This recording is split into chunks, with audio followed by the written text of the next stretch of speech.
नमस्कार, जय हिंद, सलाम।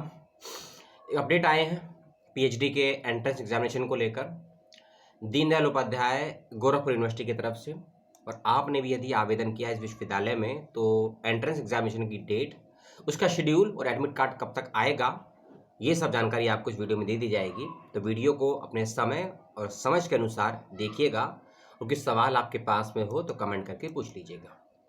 29 और 30 मार्च 2025 को होना है आपका एंट्रेंस एग्जामिनेशन। एंट्रेंस एग्जामिनेशन होगा 2 शिफ्ट में, सुबह की शिफ्ट है और एक शाम की शिफ्ट है। सुबह की शिफ्ट का समय है 10 बजे से लेकर 11:30 बजे तक मॉर्निंग में, और शाम की शिफ्ट का समय है 3 बजे से लेकर 4:30 बजे तक शाम की शिफ्ट में। आपका एग्ज़ाम कौन सी शिफ्ट में है ये तो आपको मालूम चल ही जाएगा, लेकिन मैं मोटा मोटा कुछ बता देता हूँ। 29 मार्च और 30 मार्च को एग्ज़ाम होगा। 29 मार्च को जिन सब्जेक्ट का एग्ज़ाम है पहली शिफ्ट में, वो सब्जेक्ट के नाम है chemistry, zoology, computer science, agricultural economics, agricultural genetics and plant breeding, agricultural, यानी कि जो एग्रीकल्चर के जितने भी सब्जेक्ट है सबका एग्ज़ाम 29 मार्च सुबह 10 बजे से 11:30 के बीच में है। 29 मार्च को सेकंड शिफ्ट यानी कि शाम की शिफ्ट में जिनका एग्जाम होगा वो सब्जेक्ट है ancient history, biotechnology, business administration, visual arts और संस्कृत। ठीक है।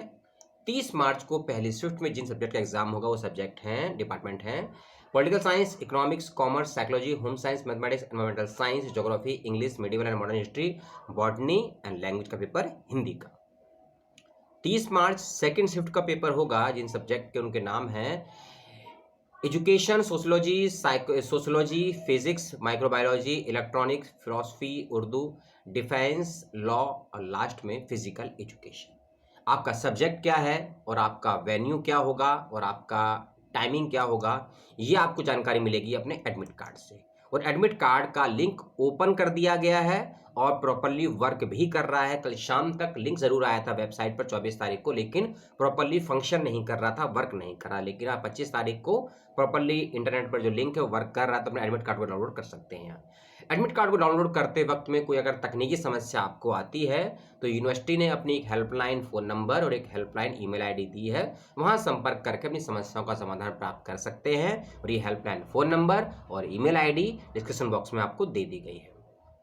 आप जाइएगा वेबसाइट पर, लिंक मैं आपको दे दूंगा, अपना रजिस्ट्रेशन नंबर और डेट ऑफ बर्थ को फिलअप करिएगा, रजिस्ट्रेशन नंबर और डेट ऑफ बर्थ, और अपना वहाँ अपना एडमिट कार्ड को आप प्राप्त कर लेंगे। एडमिट कार्ड को कलर निकालिएगा, ध्यान रखिएगा उसमें आपकी फ़ोटो लगी होगी, ये देख लीजिएगा ध्यान से। और इसी के साथ साथ कोई और भी आपके डाउट या समस्या है वो मुझे बता दीजिएगा। एक और ज़रूरी बात, ये बहुत बच्चों की समस्या भी थी कि सर सिलेबस नहीं मिल रहा हमको, तो उसका मैं समाधान दे देता हूँ।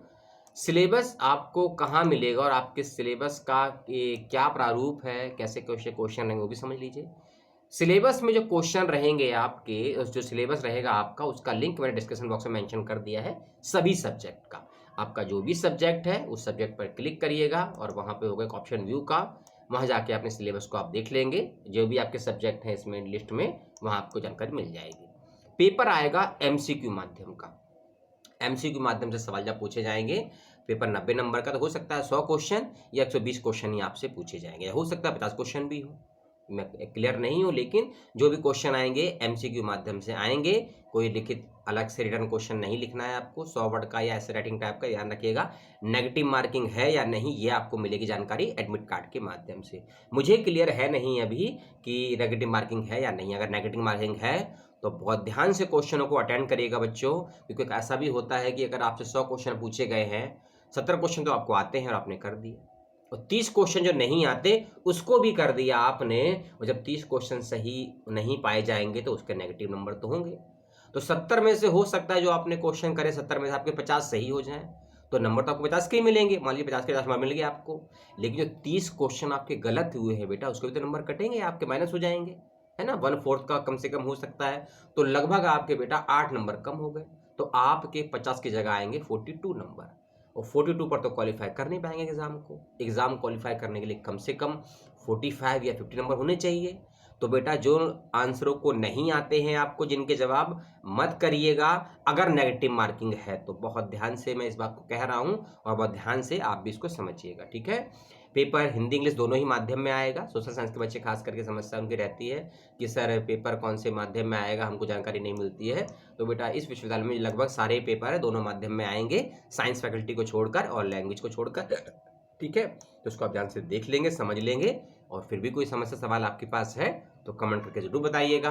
और कमेंट करके बताइएगा ज़रूर कि आपका सब्जेक्ट क्या है, आपने किस विषय में अप्लाई किया है पीएचडी के लिए। और फिर हम बात करेंगे इंटरव्यू और सिनॉप्सिस की जब आपका रिजल्ट आ जाएगा। और रिजल्ट कब तक आएगा? रिजल्ट आ जाएगा अप्रैल के 2nd वीक में, कभी भी रिजल्ट आपका आ जाएगा वेबसाइट पर, ध्यान रखिएगा। और एक और बात, ये जो एग्ज़ाम की डेट है ना, इस एग्ज़ाम की डेट में ये भी हो सकता है 27 मार्च या 28 मार्च को कुछ परिवर्तन या करेक्शन हो जाए, बदल जाए डेट।